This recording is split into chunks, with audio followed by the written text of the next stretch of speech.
मसीह यीशु के नाम में आप सबकी सलामती हो।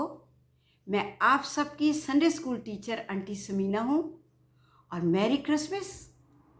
आप सब ने बहुत अच्छे से क्रिसमस को सेलिब्रेट किया अपनी फैमिली के साथ और दोस्तों के साथ, और बहुत मज़ा किया। खुदावंद आपको बरकत दे। साथ साथ हमने सिलसिलेवार सीखा कि यीशु मसीह की पैदाइश पर क्या क्या हुआ। सबसे पहले हमने कलाम मुकद्दस में से देखा कि खुदा का फरिश्ता मरियम के पास आया और मरियम से कहा कि पाक रूह तुझ पे साया करेगा और तेरे बेटा होगा और वो मौलूद मुकद्दस खुदा का बेटा कहलाएगा। और फिर यूसुफ जो मरियम को छोड़ देना चाहता था, खुदा का फरिश्ता उसके पास भी आया और उससे कहा मरियम को अपने यहाँ ले आ, उसके बेटा होगा, तो उसका नाम यीशु रखना। और फिर आगे हमने सीखा कि किस तरह फरिश्ते ने चरवाहों को खुशखबरी दी और उनको कहा आज ही तुम्हारे लिए एक मुनज्जी पैदा हुआ है, यानी मसीह खुदावंद। और उसके साथ बहुत सारे फरिश्ते भी आ गए और उन्होंने भी खुदा की हम्द की। चरवाहों ने जाकर यीशु को देखा और उन्होंने भी खुदा की हम्द की। और फिर एक बड़ा सितारा मजूसियों को दिखाई दिया और मजूसी उस सितारे की रहनुमाई में ठीक उस जगह पहुँचे जहाँ वो बच्चा था। मजूसियों ने बच्चे को सजदा भी किया और ये बच्चा यीशु मसीह है, उसको सजदा भी किया और अपने डब्बे खोलकर सोना, लुभान और मोर उसको नज़र भी किया। अब आज की कहानी में हम सीखेंगे कि मरियम और यूसुफ यीशु मसीह को कहाँ लेके जाते हैं। तो आइए हम सब मिलकर आज की कहानी को सीखते हैं। यशायाह 11 बाब उसकी पहली और दूसरी आयत। और यसी के तने से एक कौंपल निकलेगी और उसकी जड़ों से एक बार और शाख पैदा होगी। खुदावन की रूह उस पर ठहरेगी, हिकमत और खर्द की रूह, मसलहत और कुदरत की रूह और मार्फत और खुदावन के खौफ की रूह। खुदा के कलाम के पढ़े और सुने जाने पर उसकी बरकत हो, आमीन। आज की कहानी लूका की अंजील 2 बाब 22 आयत से 38 आयत तक। बच्चों, मरियम और यूसुफ यहूदी थे और यहूदी लोग मूसा की शरीयत के मुताबिक अपने बच्चों के पैदा होने के बाद उनको यरूशलेम में लाते थे।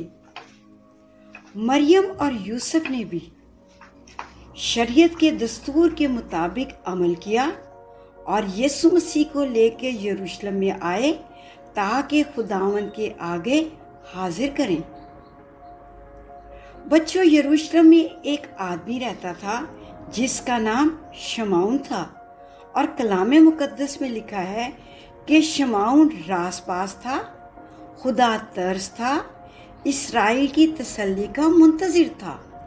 और बच्चों, खुदा के पाक रूह ने उसको बताया था कि जब तक तू खुदा के मसीह को देख ना ले तू मरेगा नहीं। और जब मरियम और यूसुफ यीशु मसीह को लेकर हैकल में आए तो बिल्कुल उसी वक्त शमाउन आया और उसने यीशु मसीह को गोद में लिया और वो खुदा की हम्द करने लगा।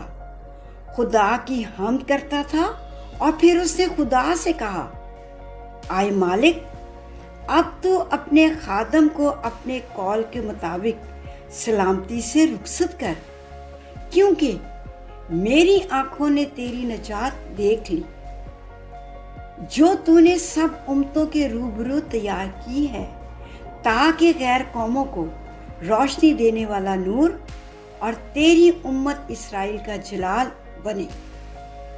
और बच्चों, मरियम और यूसुफ इन सब बातों से बहुत हैरान हुए। शमाउन ने मरियम और यूसुफ को बरकत भी दी और खास तौर से मरियम से कहा, ये बच्चा इस्राएल में बथेरों के गिरने और उठने के लिए ऐसा निशान होने के लिए मुकर्रर हुआ है जिसकी मुखालफत की जाएगी।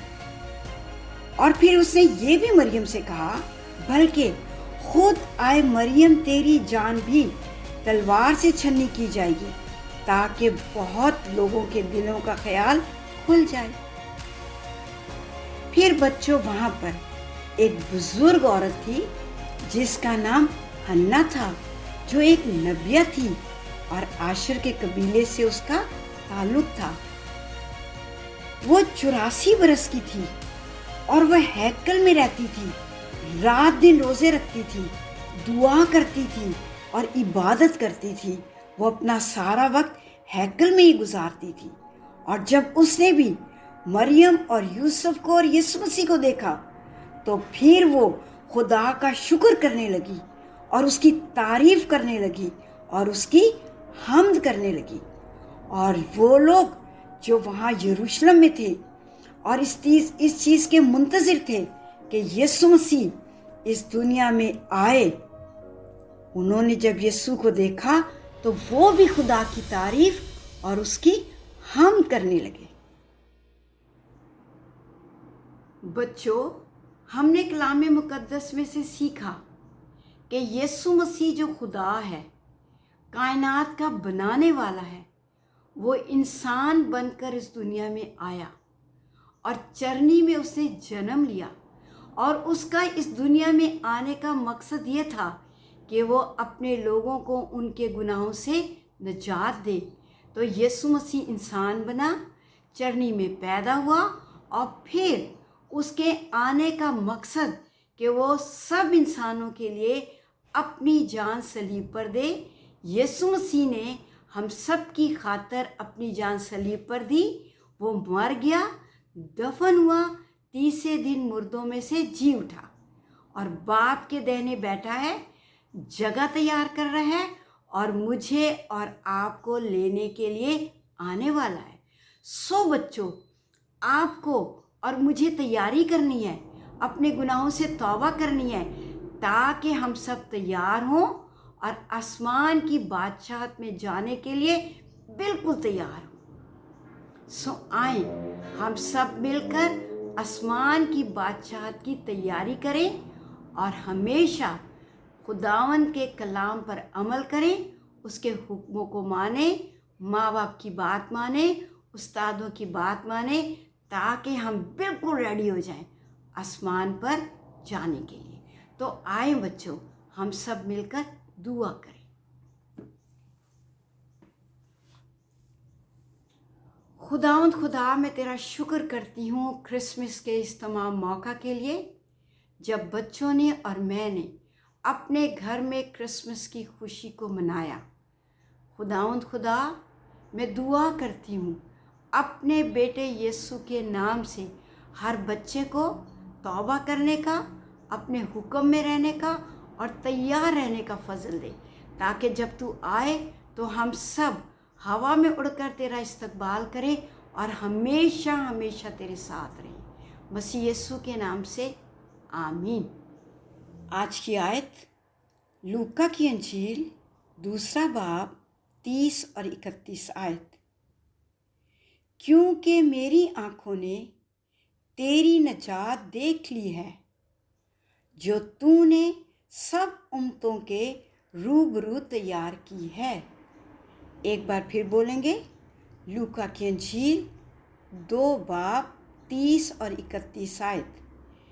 क्योंकि मेरी आँखों ने तेरी नजात देख ली है, जो तूने सब उम्मतों के रूबरू तैयार की है।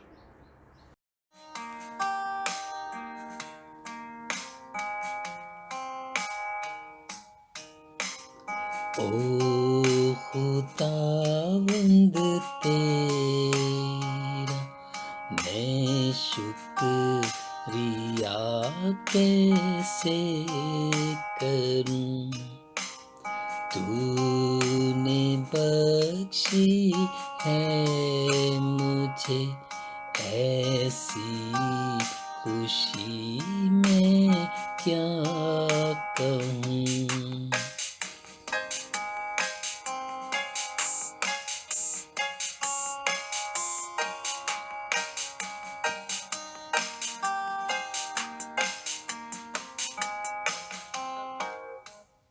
तूने मुझको दीजिला जब कुछ ना बाकी रह गया। तूने मुझको दीजिला जब कुछ ना बाकी रह गया।